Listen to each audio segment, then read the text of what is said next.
Hello viewers, welcome to my another mini vlog. সকালবেলায় ঘুম থেকে উঠে দেখি মা পেঁপে কাটছে। এরম এক প্লেট পেঁপে দিয়ে সকালের শুরু হবে, জাস্ট ভাবো। তোমাদের কার ভালো লাগে কিনা জানি না, বাট আমার কিন্তু ফেভারিট। লাঞ্চে ছিল মায়ের স্পেশাল মেনু, মুগের ডাল আর চিচিঙ্গা দিয়ে এরকম একটা রেসিপি এই প্রথমবার খেলাম। অসাম ছিল। মিয়োমোর থেকে কত কিছু নিয়ে এসেছি দেখো। কি ভাবলে অফার ছিল?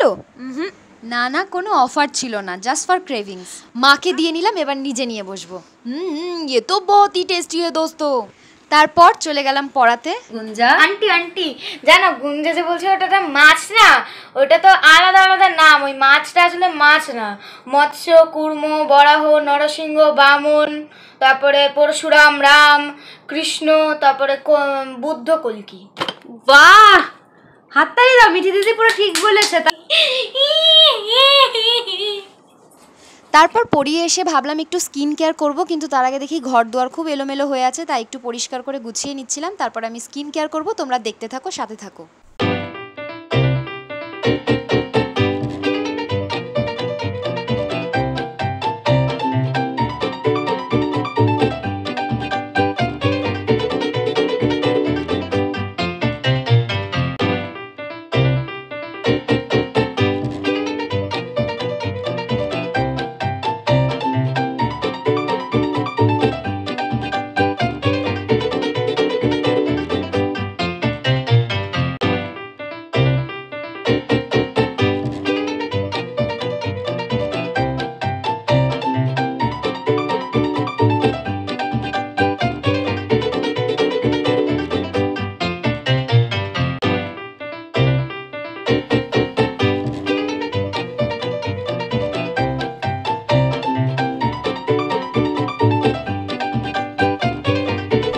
ফাইনালি ঘর গোছানো হয়ে গেছে, এবার আমি একটু স্কিন কেয়ার করছি। নাইকা থেকে একটা লিপস্টিক আর একটা কিছু কিনেছিলাম, সেখান থেকে একটা ফ্রি গিফট দিয়েছিল, সেটা কি আজকে দেখাবো।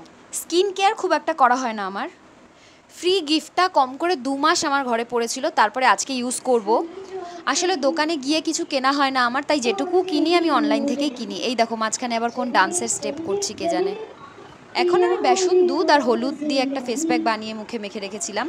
এটা দিয়ে 10 মিনিট রেখে মুখটা ঠান্ডা জলে ধুয়ে আসবো, তোমরা দেখতে থাকো। এই দেখো, এটা পেয়েছিলাম as a free gift. Tulsi yogurt face mask স্কিনটাকে ভীষণভাবে হাইড্রেট করেছে, আর সত্যি খুব ভালো রেজাল্ট পেয়েছিলাম আমি।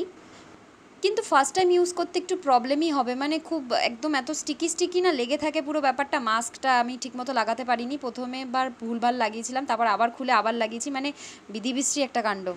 এটা লাগিয়ে 15 মিনিট থাকতে হবে।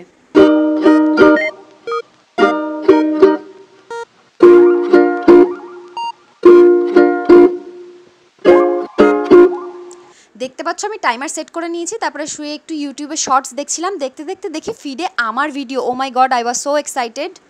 ভিডিও দেখতে তো এরকমভাবে খুবই ভালো লাগে, কিন্তু ভিডিও বানাতে গেলে বোঝা যায় যে এক্স্যাক্টলি কতটা কষ্ট হয় একটা ভিডিও বানানোর পেছনে। ফোন ঘাঁটতে ঘাঁটতে ভাবলাম এবার একটু বই পড়ি। বৈষ্ণব পদাবলীর নিবেদন পর্যায়ের এই কয়েকটা লাইন আমি আবৃত্তি করার চেষ্টা করছি। বধূ কি আর বলিব আমি, অল্প বয়সে পীড়িতি করিয়া রহিতে দিলি না ঘরে। কামনা করিয়া সাগরে মরিব, সাধিব মনের সাধা। মরিয়া হইব শ্রীনন্দের নন্দন, তোমারে করিব রাধা। পীড়িতি করিয়া ছাড়িয়া যাইব, রহিব কদম্ব তলে। ত্রিভঙ্গ হইয়া মুরুলি বাজাব, যখন যাইবে জলে। মুরুলি শুনিয়া মোহিত হইয়া সহজ কুলের বালা। চণ্ডীদাস কয় তখনই জানিবে পীড়িতি কেমন জ্বালা।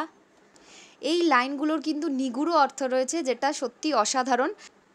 বই পড়তে পড়তে 15 মিনিটের জায়গায় 17 মিনিট হয়ে গেল, আমি খেয়াল করিনি। তারপর আমি মাস্কটা তুলে নিয়ে ম্যাসাজ করে নিলাম। তো আজকের মতো ভ্লগ এই পর্যন্তই। আমার এই মিনি ভ্লগটা যদি তোমাদের ভালো লেগে থাকে তো প্লিজ একটা লাইক করে দিও আর সাবস্ক্রাইব করে দিও। টাটা।